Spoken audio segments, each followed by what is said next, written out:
Hi, team. Welcome to the Escape Podcast for Star Wars The Old Republic. Coming up, we walk through the most recent producer's live stream and give our thoughts on Chapter 11. But first, a couple bits of news and a shout out to our guild Alea Iacta Est on Jedi Covenant. Our broadcast astromech today is EPC 134. Get in the escape pod, buddy. What? You can't go today because it's Pi Day? Sorry, that's irrational. Oh my god. Math humor. Math jokes. With me as always is Seema. Hi, Seema. How's it going? Hi, Max. I'm just very hungry for pie because people have been talking about pie all day long. All day. And I was cleaning house the other day and I came across a cookbook I bought a while back, which is just nothing but pie, all kinds of pie, lemon pie, chocolate pie, apple pie, cherry pie. And I'm like, oh my gosh, I have to make a pie now. Oh, but SWTOR, yes, been a good week. Did our normal ops stuff. I also got to run with Soldiers of Light tonight, which I always like to do. I spent some time upping the influence on some of my companions because I had sort of taken out an overly long break from doing that. So I started to get into it. Did some heroics because now that I'm looking for sources of gifts now, right? So doing some heroics and did some crafting, some relics. But one thing I did, which I actually almost forgot about, is I switched out bioanalysis on my Merc for treasure hunting because I knew that it would be really easy to level it up with the short mission times of my high influence companions. And I mean, it's kind of funny because like the grade 1 missions were like 25 seconds. But yeah, so I guess I should have realized this, but I didn't really think about it because I haven't had a treasure hunter for quite a while, is that the companion gift missions stop at grade 5. Right. So, yeah. I mean, none of the good ones, unfortunately. Well, I knew that there weren't going to be grade 6 ones, but I guess I didn't realize there were no missions. No gift missions. Right. At all on grade 6, 7, 8, and 9. Yeah, which is a little weird. So now, I don't know. Yeah, so now when I want to run missions for gifts, I have to, it's just multiple clicks to get back to another. I can't just click the top 4 on that page like you can for slicing. Right. The top 4 on the top page. But anyway, so I did that. That was a thing. I might be sorry because my Merc, I realized this after I did it, my Merc is also my biochem, so now she's got no bioanalysis, but oh well. I never farm anyway. So you wanted treasure hunting for the companion gift? That's what you were going after? I wanted it for that and for the gems. Yeah. So I have a treasure hunter just so that I can do that from time to time, get the gems if I need. I don't run treasure hunting like I used to for gifts because you can't do the gift fragments anymore, which I'm pretty disappointed in. Right. Because then you could pick the one you wanted, which was great. So I had a little stockpile of the fragments and I used them all up when I was doing influence grinding. And so that was helpful. Yeah, I still have a big stack of them, and I did not use them up because hoarding. It's been a long time since I did a lot of farming, so I do still do ops, so I figured I'd be better off with a second crew mission on that character, so I could send out crew missions when we're doing ops or doing heroics or just running circles around the fleet. Yeah. Whereas that's not a bad idea. And I have other surely I have bioanalysis on one of my other 2,000 characters. No, you don't, and don't call me Shirley. If I really, really want to, I'm sure I can go and do some bioanalysis somewhere. But anyway, so that was my week. How about you, Max? Similar sorts of things, of course. In fact, I don't even remember exactly what we did. Did we do hard mode Malfar, the mother of all Masasi? And then did we skip over? I think we did that, and then we skipped over and we did something else to grab some final set bonuses for people, including me. So I know I finally got my six piece set bonus. So I think I only have one piece that's under 220. It's a relic, and I don't know why I still have a 216 relic. But then I have a mix of 224 and 220 in every other slot, including all of the min-maxed mods and enhancements that I've swapped out. Yeah, because you can make or buy the 220s. The relics? Yeah. Well, then I still have it because I'm lazy. Yeah, that was sort of my point of mentioning that. But besides that, I didn't play a ton this week compared to other weeks. Work has been crazy, and I had a daddy-daughter dance with my 17-year-old, and she and I mostly ditched it.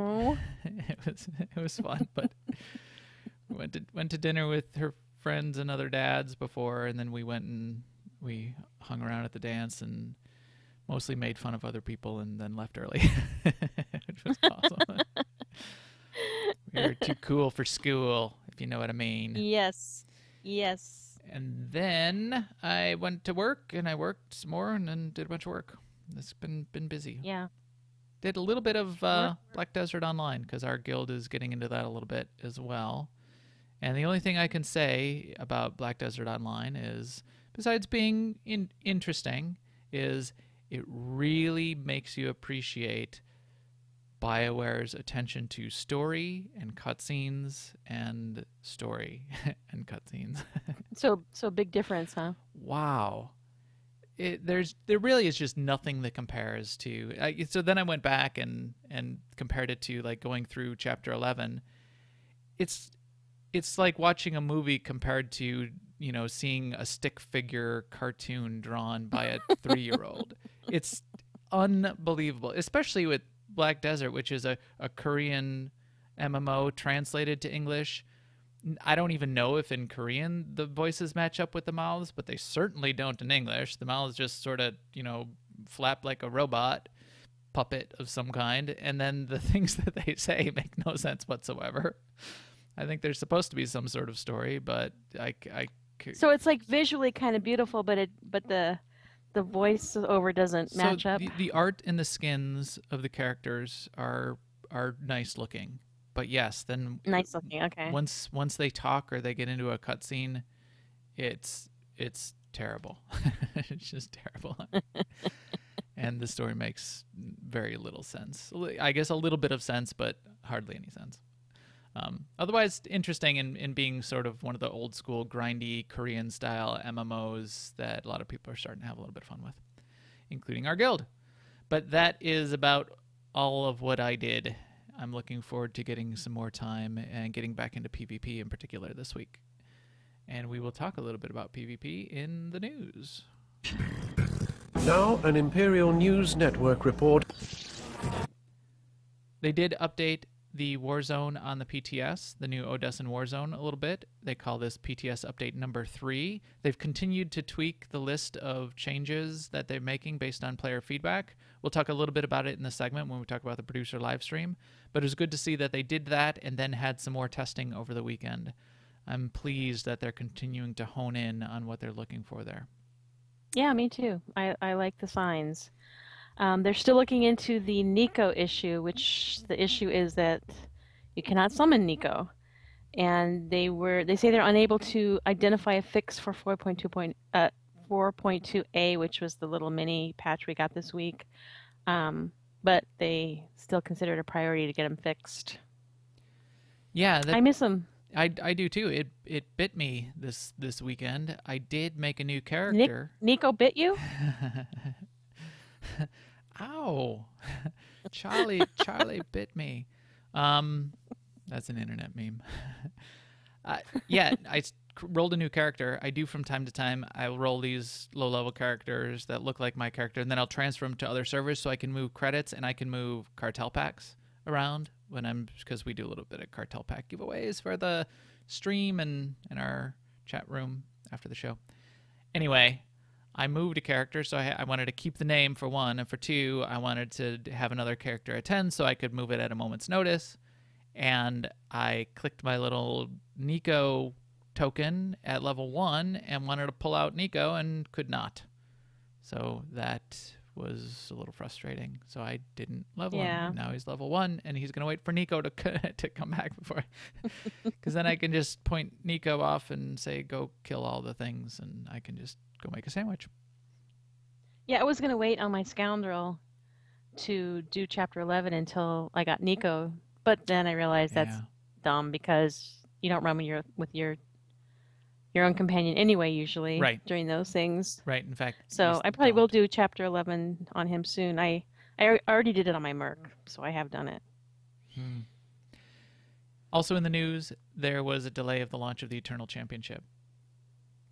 We talked about that last week. It's continued to be delayed. They did mention in the producer live stream. So that means it won't be coming in. It's confirmed that it won't be coming in April, on April 5th, either for 4.3. They talked about it a little bit in the live stream. We'll get to it when we talk about it some. I'm happy that they're making sure that the content is fun to play. I guess that's the upside. The downside is no Bodar yet, no Eternal Championship, and here's a significant chunk of something interesting that we were hoping for, and it's delayed months. That's a little frustrating. I guess I will make that common comment that people make, but I guess I would rather them hold back and release something that works. Yeah, exactly. How about especially since it's an addition right? instead of if it was like fixing something that okay, anyway. Right, it's not core You get to it. the story. So it is an add-on, and they do want it to be around for a while and be something that's repeatable and fun to play. So putting it in a Right. broken state that's not really very fun, and you go through it once and you go bleh, that's probably not a good idea. So that's fine. Right. How about community news? In guild and community news, our Soldiers of Light, which is our team on the Republic side, meets on Monday nights. They could still use a permanent healer. They have a permanent healer opening, and they have an opening for a DPS as well. Also, our weekend ops team that's running on Fridays could use additional team members, at least on occasion. So if you're looking to run on Fridays, there's probably room for you. So check it out. Excellent. What if I'm not yet in AIE, Seema? To everyone not yet in AIE, our guild is always looking for new members on Jedi Covenant. Our parent community, Alea Iacta Est, is a very large, family-friendly, multi-gaming group. We have a solid guild in SWTOR on both the Republic and the Imperial sides. And if you want to join, or if you want to find out more about the guild, just look at aie-guild.org. That's our website. And you can catch any officer in game that's online on either the imp side or the pub side by typing /cjoin AIE LFO and saying hi. Hi. And thank you to the chat room. And I will have the cartel packs out to Art Music Tech and Akatanar. I have them unlocked, ready to go on Shadowlands. I meant to log in earlier today. I was at work downtown all day until about 8 o'clock tonight. And I did not get over there, and I forgot to during show prep. But they are ready for you guys, and we'll do another drawing in the post-show. And with that, I think we can get back to some story news. A man can have anything if he's willing to sacrifice. Right on. I still like that voiceover and that Valkorian voice. It's Yes. quite impressive. And we will talk about Chapter 11 towards the end of this. So we won't get spoilery during the walkthrough of the producer notes, but maybe at the end we can give our impressions of Chapter 11 in detail. The one thing I will say while we're talking about voices is Timothy Omundson, spectacular He's awesome. voice work I love in him. Chapter 11. Yes. The old Very good. Carlton Lassiter. Yes, that's right. Or what's his name And in he's- Gallivant? The king's name. King. Just He's the king. king. Just king. Yes. I think he's King something, but King something. he's actually very good in that. And I think I said last year when season 1 was running that he was the best thing about that show. And I haven't watched season 2 yet. I'm looking forward to it, but I'm sure he is the best part about that too.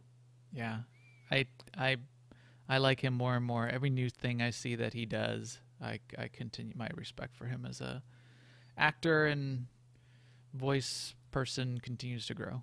And if you Google him, you get like all these pictures of him with his long hair and this kind of he always has this kind of wry look on his face, like, yeah, that's right, I have long hair. Yeah, and if you continue to Google, you can hear him sing, which he's actually pretty good. Really? Doesn't he? Yeah. I must do that. Well, yeah, he sings in Gallivant. Yeah, he sings in Gallivant, and he sang in Psych Yeah. when he was Lassiter on a couple. That's Because they true. kept doing those breakout musical, like two or three musical episodes. Yeah, And that's he sang right. in those. and I think I've watched every episode of Psych except the very last one. My daughters walk around the house singing the "I've Heard It Both Ways" song from Psych. Anyway, yes, Timothy Omenson is worth the price of admission for Chapter 11, if you ask me. Yes.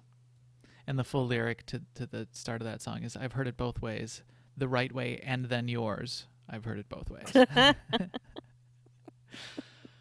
So what did we hear this week in the producer live stream? They went through 6 points, as you can see on the agenda slide if you are looking at the video or at our live stream right now. The State of the Galaxy. They talked through Chapter XI, Chapter 11, Disavowed, with Eric Jorgen. They talked through the PvP stuff. They talked through quality of life improvements. We'll talk about that. The guild things are more quality of life. I don't know why space in character names is a quality of life improvement, but they put it in there. They talked about the internal championship. Wah, wah. They talked about Chapter 12, and they brought in Charles Boyd to talk about that a little bit, so that was exciting.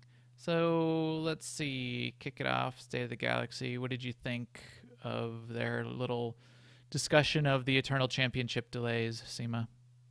Well, we just said. Well, I mean, yeah, it is what it is. I'm glad that they're taking some care with it. I mean, because I was, to my limit on things coming out that don't work. Right. So. Not that they're guaranteeing that it will actually work bug-free when it is released. No. But at least, I mean, because like someone was, DP Roberts was saying earlier tonight, he's a guildie of ours, that, software development is an enormously complex endeavor. And once software gets to a certain level of maturity, it's almost impossible to introduce changes without also changing bugs. So this is true. It's good to see them taking some care, though, because I was feeling like they didn't test properly and they didn't have good checklists and they didn't, put things enough on the PTS, and they're actually showing in many ways that they are doing that. So right, I'm glad. Right, exactly. In a couple ways, the work on the war zone and the PTS makes it quite visible, which I appreciate, and not only that it's bug free, but their comments that the Eternal Championship just wasn't as fun as we wanted it to be, so we're doing more work on it from that perspective. I liked that too.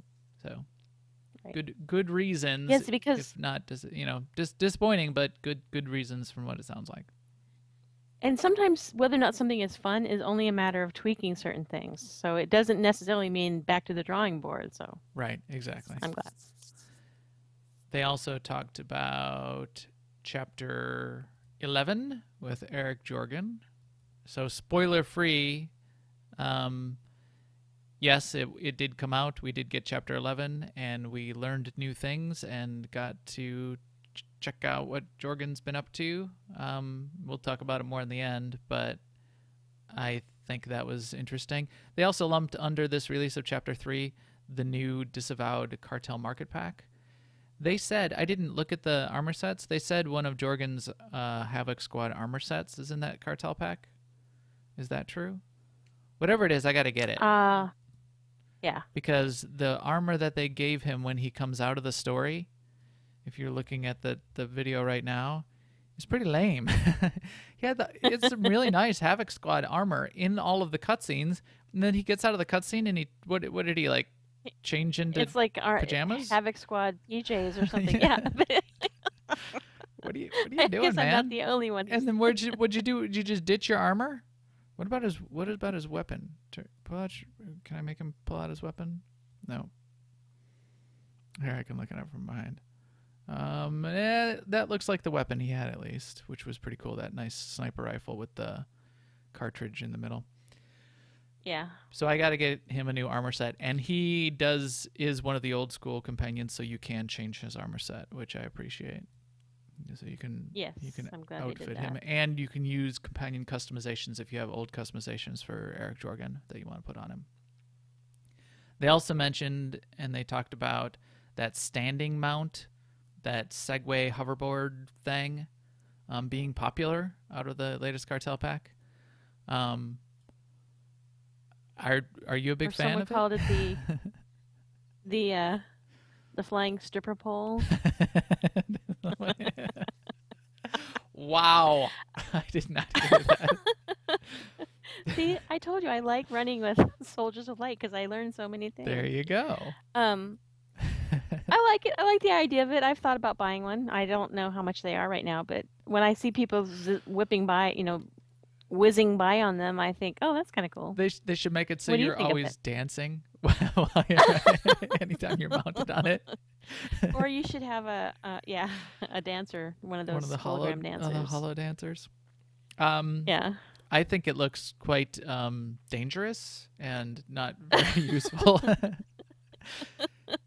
You're like on this flying disc, and you just like have a pole to hang on to. It's like as soon as stop short on that thing, and you're just gonna go flying off. It looks like magic. Like it's some force of magic is keeping you. They have inertial from blowing off dampeners it, of some kind. Somebody told me inertial dampeners is Star Trek, so you can't say inertial dampeners in Star Wars. So instead they have, I don't know, repulsor fields. I think that was what they have, and tractor beams. So maybe there's a tractor beam sticking you to the to the thing. Tractor beams, yeah. They have tractor beams. That's what pulled in the Millennium Falcon. Yes, you're right. Yeah. So yeah, I don't really care about it too much. But yeah, maybe I get it because it's a thing. I'm not going to be paying 8 million credits for it. I don't know how much it's going for on the GTN, but anyway. I see you used your Nico Okar accent when you said that. The thing. After this drink. That's right. They also talked about the Odessen Proving Grounds and Rishi Arena in more detail, and yes, they are iterating on it. They did also get into what some of the improvements were. They listed them out in detail in the dev tracker notes if you want to look at that. It's less updates than they made last week, so it seems like they're zeroing in on how they'd like it to work. They made more visual updates so you can tell that things are actually going on, like when you use one of the abilities that you pick up, or when you get to a node that's deactivated, there's a gray marker on the ground instead of it being lit up. So I think I like the sound of where they're going. I think it's still going to be somewhat complicated to do it, but it's getting better and better. And they did call out that there are people out there that have some good. I glossed over it from State of the Galaxy too, but they called out a guy who made a nice video that talked about some of the mechanics. We did a podcast that talked about some of the mechanics. If you want to look that up. They also did a shout out to YouTubers and podcasters in general, and that was nice of them to say something to podcasters and YouTubers in general. And they called out a couple people specifically. Our pals Chuck and Brian on Bad Feelings, so kudos to those guys, and SWTOR, who is awesome. Right. They claim to know that there are other podcasts out there, but we will withhold judgment on whether or not that's the case. Moving on. Quality of life improvements.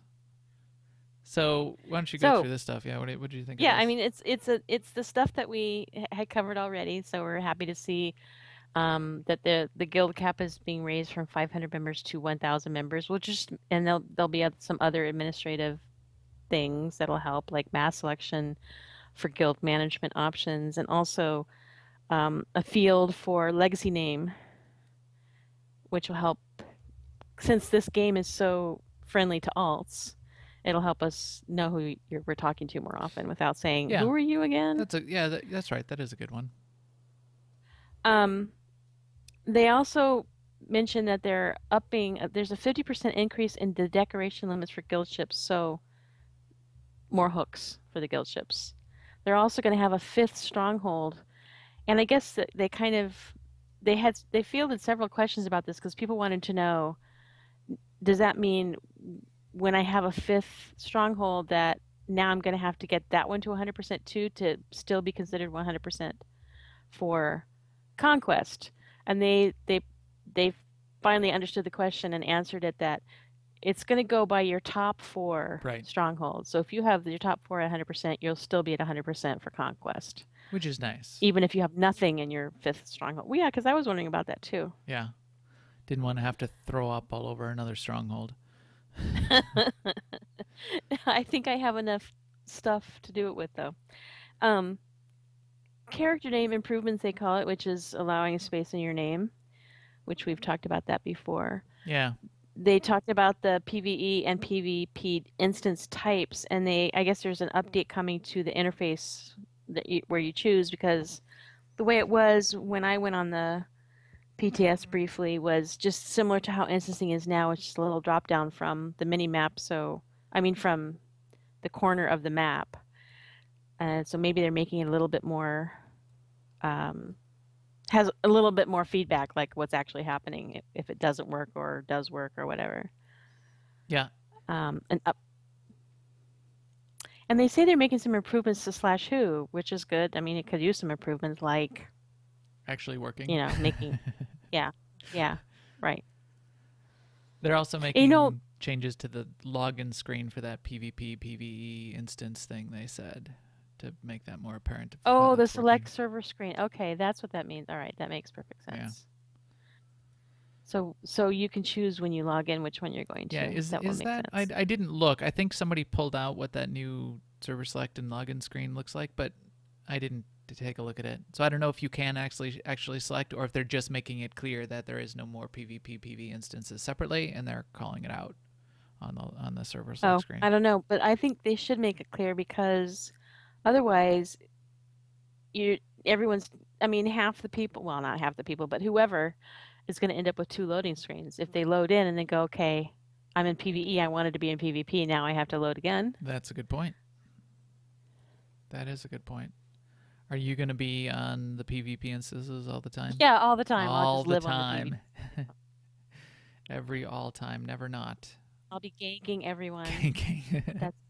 That's so me. I'm a gank squad of 1. Yes, as will I. Bigger guilds, I think that's the most exciting thing for me. That will be able to go up to 1,000 members. That's the name of my Mr. Rogers cover band, Gank Squad. Gank Squad of 1. My neighbor is a Gank Squad. Won't you be my Gank Squad? The deal with spaces and character names, I still think that's got to be related to wanting to drive towards server merges or mega servers or something like that. I don't know who's been calling out first. Oh, you conspiracist. Yes. And to continue our wild speculation and unsubstantiated rumors, the 5th personal stronghold is in preparation for them adding a new stronghold to the game any minute now. Hold your breath. So yeah, those I'm glad they're continuing to think about this kind of stuff. And it gets back to a software design principle that I've always thought and counted on when I've thought about like version releases. You want to do things in a few different categories every time you release a version of your product. And if they're thinking about these monthly releases as sort of version releases in an agile model, you add new content, and that could be PvP, PvE type of content and story. 2, you want to be adding quality of life type stuff. And 3, you want to be making bug fixes along the way. So it seems like they are thinking along all 3 of those categories. It does seem like it. Yeah. So I like it. I like it. And let's see what else. They also talked about the Eternal Championship in more detail, but we've heard all about all of this stuff before. The only thing that they said in more detail specifically was, while it's not coming out right away, they are going to set a target and make sure that it gets updated at that they give a release date and they stick to that release date. And they said within the next 2 weeks or so, they will announce when they will have the blog describing more details and when the release date will be fixed. So, okay, they're announcing when they'll announce it. So that's, take it for what it is. But if they can do that and they can stick to it, then fine. At least we'll have some expectations set at that point. Right. Also, April subscriber rewards were announced. The HK-55 weapon, which is it's a weapon set, sniper rifle, and blaster pistol, and vibrosword. Yes. Which all of them look pretty cool. So I like that. Again, is this... It's not just like a hollowed out sniper rifle. It's not like his that leg. you just put on the end of your arm or something. His leg and you drop a rocket-propelled grenade into it or something. I do like them, though. And they even said specifically, Ben said, well, check it out. This is the screenshot. This is the screenshot of the vibro sword, and it even looks cooler than that. This screenshot doesn't do it justice, so just wait till you see it. I do like it. I do like all three of the weapons, and I do like that vibro sword. I'm gonna use that on a character or two. So we'll see. I wonder if you can get two of them and dual wield them on a Marauder. That would be nice.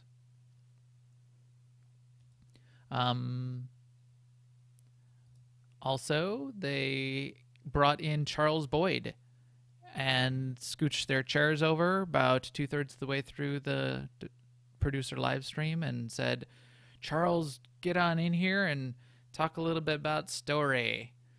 So they're still going to have the story video blog that's going to come out that's going to go more in detail about sort of the authoring and the writing of the stories. But they did want to do a little bit of Q&A and talk a little bit about Chapter 12, and that's what they brought in Charles Boyd for. So that's good. I think that's fine. What did you pull out of that sounded interesting to you, Seema? Well, this comment that Valkorion has brutal plans for the Outlander, I find very ominous. Really? Did you think he was just gonna, just hang out and chill? Yes. I hoped he was going to be the good guy that he says he is. Yeah. I also brutal plans. I mean, I think him getting you stuck in carbonite for 5 years, is that not brutal enough? And him getting a lightsaber stuck through your chest? I think that's why I find it chilling. Because if that just seems every day to him, what seems brutal to him? Maybe. Yeah. It could be quite terrible. I think I'm gonna not be able to go to sleep tonight.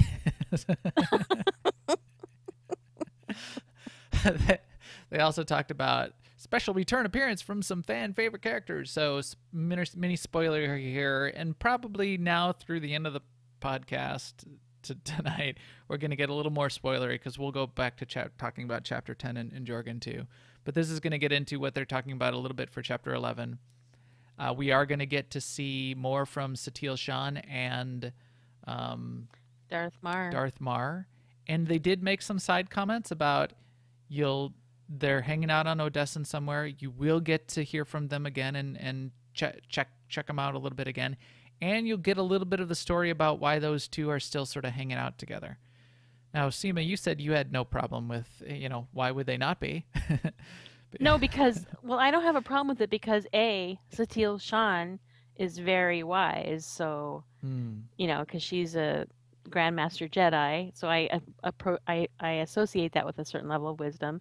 Darth Marr has some goals and concerns that overlap with Satil Shan. So she would accept talking to him. Sure. And then he's a Force Ghost, so he's got nothing to lose, and he has some goals that overlap with her goals. So why wouldn't they? Yeah, I don't find it unbelievable that they would sit around having tea and crumpets roasting and marshmallows discussing the fate of the galaxy around the campfire. Every time I say tea and crumpets, I think of bacon pancakes. But anyway, Making pancakes, I'm making not gonna bacon sing. pancakes. I will. Take some bacon in and put it in. Okay. So yeah, I don't have a problem with them. I don't think like if Darth Maul showed up, I don't think Satele Shan would say, "Ah, I'm not talking to you. You're a Sith." No, I don't think it is much of that, but they just seemed really chummy. Just that whole. I mean, they really seemed more like they were just like hanging out around the campfire. It didn't seem like, you know, you and I must have a dialogue once more. We have, important matters to discuss. Okay, all right, Mara, what do you got for me? All right, fine. That's okay. Let's deal with it. It seemed more like, But he's on a different plane now. I guess, he's one with the Force, the dark side of the Force. He's one with But the whatever. But no, maybe not. Maybe he sees the Force in its entirety now, and it's not the way he thought it was. Maybe his hand got cut off, and then he Like the turned. Zakul Knights, There they was don't still believe some there's a light in light him. side and a dark side. Ah, that's true. Maybe there is only the Force. There is no death. There is only the Force. That is the Maybe he's like, fourth line dang of it, the. peace was not a lie. Whoa, dude. Yeah, I don't know, but he's still wearing all his Sith regalia, hanging out. And didn't even Oh, so he didn't like change his clothes, so that's why it's unbelievable. he didn't like get like the the the early the mid-20s version of himself as his Force ghost. He got like the Oh sinister yeah, looking, he got Force robbed. armor version of his Force ghost. So yeah, okay, so we'll get more from them, and that's cool. They also went into some detail about a new Alliance recruit, who's another Dashad, and that sounded interesting Yeah, to me. Hidden. I didn't see that coming, I did not see that and coming. Right? I No, didn't, neither I did didn't, I. I didn't, I didn't unsee it coming, but I like it. Especially since I like Kemval, and I liked the idea that Kemval was sort of like the last of the Dashad. So, Oh, so how's that going to work out then? well, I don't think He it was must, this guy confirmed that must, he was the last of the Dashad, but oh, I sort he of thought felt he like he was, was yeah, a little bit. yeah. But he will be an interesting, deadly ally, and he'll be one of those side characters that you get an alert and you go after. So that will be cool. Then they went into a little bit of Q&A there and in the thread afterwards. Did you get anything interesting out of the Q&A? Just that they said that for your whatever companion you're thinking about, for them to come back, they need for their return to matter. So it'll be written into the story somehow and then they made this comment that they care as much about the companions as we do. After all, they've been writing their story for years now, so they're invested also, which is not a point that I had thought about too much, but it makes sense. Yeah. Yeah, hearing the last story stream, the one that made them never want to do story streams again. Yeah, But right. when they talked about who was the author, the writer who we talked to? Who talked about Kaleo Yeah, and Scorpio? I I forgot his name. I would have to look it up. Sorry. I Yeah. apologize, but the care with which he was describing how that he sort of came up with the backstory and thought about Right. the And the interest in character her. and Yeah. that Alex Freed. Alex Freed. There we go. Thank you, chat Yeah. room. Someone in the chat room, Floridon. Yes. Thank you.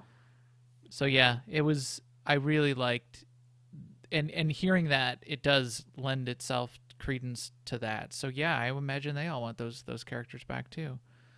There was Dolphy had a comment posted. I couldn't find where it came from. I didn't think I heard it in the Q&A in the stream, but a lame excuse of why Alara was not back with Havoc Squad. Spoiler. um, some lame excuse. I don't know where that came from. Where she got that from. Either maybe did they do it in the chat, or did it show up in one of the threads? I didn't see where it came out Yeah. of, but Something about how Alara Doran wasn't in Havoc Squad because possibly due to her Imperial connections and that, maybe someone didn't want her there anymore, like Suresh didn't which would like be her, blah blah blah, something, whatever. unfortunate. But based on what they said about companions needing to have a story, maybe when she does come back, she will have her own story and it will be awesome, maybe. Yeah, We'll see. The only concern I have with this idea that, you know, we want to take care and we want them to have their own story. We're now up to It's going to be a chapter while. 11 or chapter 12. Yeah, but there's only 16 chapters. Are we not going to get them all Well, back by the end of chapter 16? I don't think so. I don't think Really? we're getting. Oh, so in chat, Akatenar saying they talked about it during the Q&A chat part. Okay. So you can look that up. and DP hear about it a Roberts little says they'll make all the companions be Force ghosts. bit. And they'll all roast marshmallows with Darth Mar. Yeah, it doesn't sound to me like they have any plans for all of them to be back by the end of chapter 16. Interesting. Not if they all need to have a meaningful story. That disturbs me. I sense a great disturbance in my brain. Well, I'm over assuming that there's going to concept. be another season because this is their model now, right? Right. So like, I don't think I think it would be chapter great. 16 will be the end. I think it would be great if they continued with monthly updates of story. I really think that they're going to take a break, though. In which case, it could be years Right. till we see our, you know, from the time we first saw our companion. You know, like if Mako doesn't come back, it came out in November, the first release of chapter 1, all the chapters through 9, 1 through 9 came out in November. So here we are, how many months later, and by the time 16 is done and they take a break after that, if the companions have not come back, that's going to be a long, long time that we're missing. And I feel like it's a Characters. kind of limbo too. Like even some companions that have come back, like T7, since he's in the story, I don't know if that means he's really back or he's got some other future ahead of him. Right, that so this doesn't. is a game Seema and I play, which is it okay to put influence points into XYZ Yes. character? Right. And my theory on that, here I can switch over. My theory on that is if you hit N and you look at your character list, anything that's not in the main characters group is probably fine. You can invest influence points in any of those and be pretty positive that you will never lose them. Within But that main notice where character list. T7 is. Exactly. So anything in that main character list, except if you got HK55 back as a bonus, anything else in that main character list, I think is fair game to be on the bubble to continue on in your adventures with you.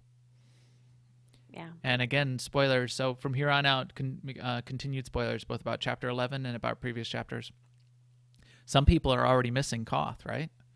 If you pissed Koth off, he's gone. So Right. that's an example of people coming out of your list. I have a feeling, you know, Senya on my Mercure is my highest influence companion.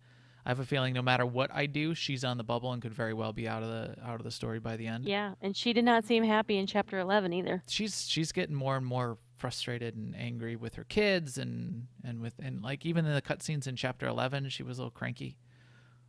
See, and did you keep Koth or did you lose him? I kept him. Okay, so maybe if you lost Koth, then you might have a higher chance of keeping Senya around because she's most annoyed with Koth. Mostly, yeah. Although no matter what you did with Koth, she had the same reaction, people told me. Because I asked if you did piss Koth off and he left, does Senya still sort of get angry and frustrated and stomp off at the end of chapter 10? And she does. So, I don't know. But it would be nice if there wasn't some like, you know, some situation where you could like piss everybody off and like kill everyone and end up with none of them. That would sort of suck. Oh, So, in our last few minutes here, sum up your view of chapter 11. Did you like it? Did you have fun?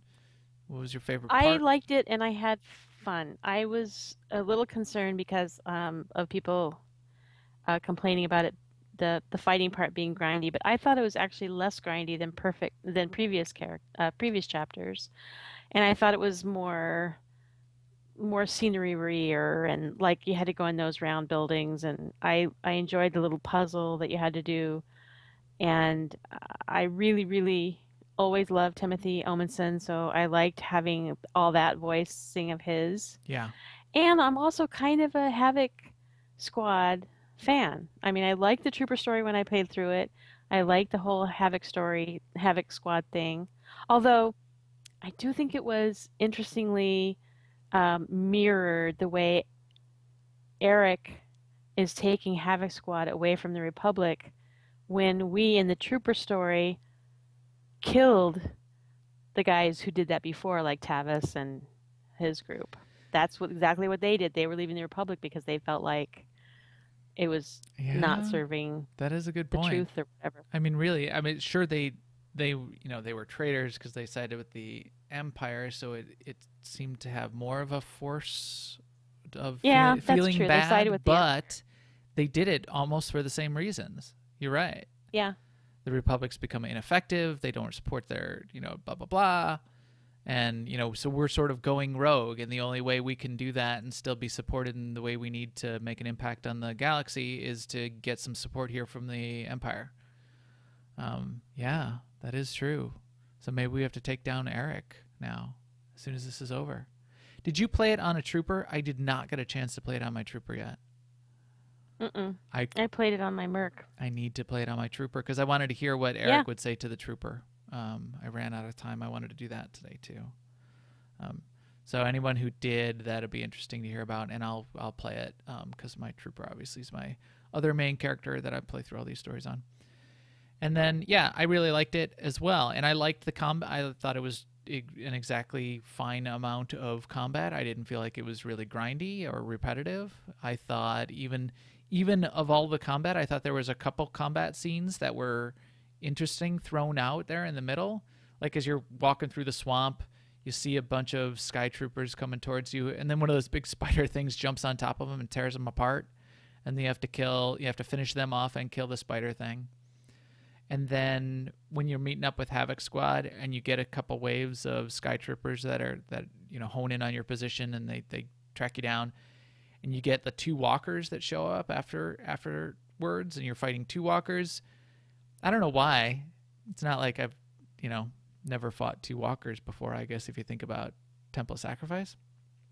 But usually it's only like, then the one big walker shows up, and then you got to kill the 1 walker. So when 2 showed up, I was like, oh, 2. I don't know, a little thing. And yes, I agree. I didn't look ahead. I didn't ask anyone. I did have to run around a little bit and figure out where the points were to open up that force field and figure out what to do. And I like that. I didn't mind that. Did you? I mean, I whipped out my macro binoculars even just to check around and see if there's anything else that was going to give me a hint. I didn't think of that. Yeah. I mean, I just followed the little tubular things, the red, yellow, and green, or whatever it was. Exactly. Follow the power lines. That's but I really liked that, and even though it was a very simple puzzle, more of that. I like that. Yeah. That was entertaining. Yeah. Yes. Some of the best missions in the game were the Shroud missions, when it was those really fun puzzly instances that you would go into. I would love for them to do more of those. And this would be a great place. These chapters would be a great place to throw some of that kind of stuff in. Yeah. And have us pull out the macro binoculars and figure it out again. That sounds good to me. And then in chapter 12, sounds interesting. We'll see what they come up with. And they seem to be inflating the importance of some of the things that you've learned in chapters 10 and 11 and how it's going to really change the fight against the Eternal Empire. I'm not seeing it all that much. I get that we sort of hacked their comms arrays now, and we've got an inside view of that. Maybe I'm not remembering enough of what happened in chapter 10 to connect to what's happening in chapter 11. I'll have to go back and maybe get a character and then play through like chapters 9, 10, and 11 and 12, sort of all at once, and get the feel of the full flow of the story. I don't know. I think it's going to take either playing it different ways or talking to someone who's played it different ways, because someone pointed out to me a while back that if you may not see the consequences, right? Because you don't know, you just know what you did and what happened. Yeah, there's definitely some of that. So the whole idea of choices matter. So yeah, choices mattered in chapter 10 because Koth might leave you, but if Koth didn't leave you, it still seemed like choices didn't really matter. I would have had no Well, idea, right?